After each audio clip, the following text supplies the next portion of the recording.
Père et du Fils et du Saint-Esprit. Le Seigneur soit avec vous et avec votre esprit. Évangile de Jésus-Christ selon Saint Jean, Jean chapitre 21, du verset 1 au verset 14. En ce temps-là, Jésus se manifesta encore aux disciples sur le bord de la mer du Tibériade. Et voici comment.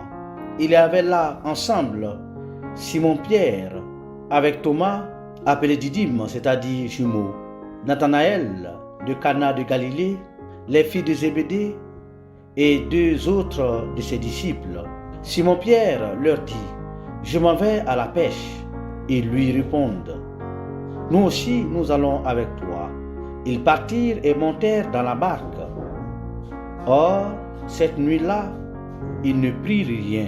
Au lever du jour, Jésus se tenait sur le rivage, mais les disciples ne savaient pas que c'était lui. Jésus leur dit: « Les enfants, auriez-vous quelque chose à manger ?» Ils lui répondirent: « Non. » Il leur dit: « Jetez le filet à droite de la barque, et vous trouverez. » Ils jetèrent donc le filet, et cette fois, ils n'arrivaient pas à le tirer, tellement il y avait de poissons.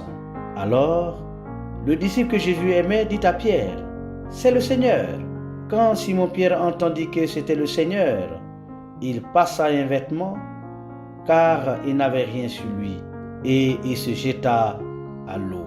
Les autres disciples arrivèrent en barque, traînant le filet plein de poissons.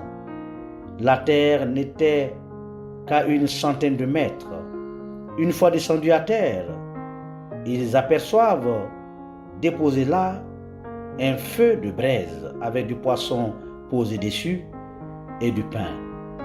Jésus leur dit: « Apportez donc de ces poissons que vous venez de prendre. » Simon-Pierre remonta et tira jusqu'à terre le filet plein de gros poissons.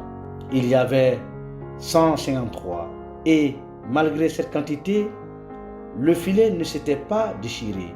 Jésus leur dit alors: « Venez manger. » Aucun des disciples n'osait lui demander: « Qui es-tu » Il savait que c'était le Seigneur. Jésus s'approche et prend le pain et le leur donne. Et de même pour le poisson. C'était la 3e fois que Jésus, ressuscité d'entre les morts, se manifestait à ses disciples. Acclamons la parole de Dieu. Louange à toi, Seigneur Jésus. Bien-aimés frères et sœurs, voici l'évangile de ce 3e dimanche de temps de Pâques à Nicée que nous venons d'entendre. En effet, les textes de la liturgie de ce jour nous enseignent que c'est dans le quotidien de notre vie, de façon ordinaire, que le Seigneur nous rejoint afin de partager notre vie. De fait, l'évangile que nous venons de suivre nous transporte au bord de la mer de Tibériade, à la rencontre de Pierre et ses disciples avec le Christ ressuscité, où nous sommes tous appelés à vivre désormais avec eux dans la lumière de la résurrection. Eh bien, vivre de la résurrection, c'est vivre de la vie du Christ, et ou vivre avec le Christ. C'est en ce sens que l'évangile de ce jour nous plonge dans la méditation de la vie du Christ avec ses apôtres à travers plusieurs symboles qui peuvent édifier notre vie spirituelle, tels que le bord de la mer de Tibériade, la pêche, la barque, la nuit, le lever du jour, le rivage, le filet, les poissons, le chiffre 153, le repas, etc. Frères et sœurs, rappelons-le, la scène se déroule après la résurrection du Christ. Les apôtres, tout comme certains disciples, on peut noter ceux d'Emmaüs, qui sont assombris par le découragement et la déception due à la mort de leur maître. L'espoir étant perdu, il faut passer à autre chose. Soit entrer chez soi, soit reprendre les activités antérieures. Eh bien, c'est ce que nous voyons dans l'Évangile. Pierre et ses compagnons retournent et retrouvent leur activité de pêche. Soulignons-le, ils étaient tous des pêcheurs avant leur appel par le Christ à le suivre. Reprendre leur activité, c'est reprendre l'ordinaire de leur vie. Et c'est dans l'ordinaire de leur vie, sur le rivage, comme au jour de leur appel, c'est là que le Christ ressuscité les rejoint. Frères et sœurs, il n'y a pas un moment spécifique ou un temps particulier, un lieu donné, où le Seigneur vient à notre rencontre. Mais c'est chaque jour, en tout temps et en tout lieu, de façon ordinaire, que le Seigneur nous visite.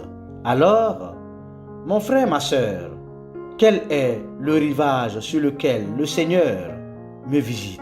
En famille, à la maison, au service, à l'église, en CEB ou dans mon quartier? Eh bien, en clair, c'est Dieu qui prend l'initiative de nous rejoindre dans les événements existentiels de notre vie. C'est lui qui donne l'ordre et gouverne notre existence. Toute la nuit, les disciples n'ont rien pris. Ce n'est qu'au lever du jour, à la rencontre du Christ et à sa parole. Jetez le filet à droite de la barque et vous trouverez, dit-il. C'est en ce moment que l'espoir, le sourire et la joie reviennent. Bien-aimés, la barque, c'est l'Église. Le filet, c'est l'Évangile qui est capable de rassembler les enfants de Dieu. La nuit, ce sont les difficultés liées à la mission. Alors, sous l'initiative du Seigneur et par obéissance, les apôtres jettent le filet, comme pour nous dire, c'est le Christ ressuscité qui nous envoie dans les périphéries de notre vie ou dans le monde, autour de nous, rassembler les enfants de Dieu, les enfants d'un même Père. C'est lui, l'auteur de la mission. Ah, cette fois-ci, la pêche est bonne, la pêche est fructueuse. Ils prennent une grande quantité de poissons. 153, nous témoignons dans son évangile. 153 renvoie au chiffre 9, qui est le chiffre de la plénitude, ou de l'accomplissement, ou encore de la multitude. Cela nous fait comprendre, afin de croire, que le Christ est mort et ressuscité, afin que la multitude des peuples et des nations ait la vie. Ainsi, le filet qui ne se déchire pas signifie que tous nous sommes appelés à la communion et à l'unité de foi dans l'amour. Bien-aimés, à la vue de cette quantité de poissons, le disciple que Jésus aimait s'écria « C'est le Seigneur !» Et aussitôt, Pierre se jeta à l'eau en passant un vêtement sur lui.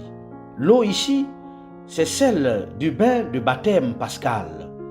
Le vêtement, c'est l'homme nouveau qui renaît de l'eau et de l'esprit pour une nouvelle vie dans le Christ libéré de tout péché.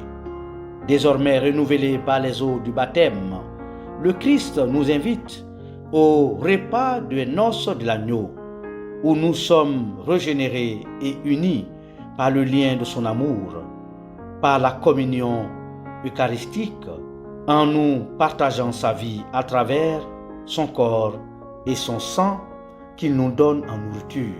Venez manger, dit-il à ses apôtres, sur le rivage et à chacun de nous. Bien-aimés, ce dimanche, le Seigneur nous invite donc à nous laisser conduire par son esprit dans l'ordinaire de notre vie, où lui-même vient à notre rencontre afin de nous rassembler en témoins de sa résurrection.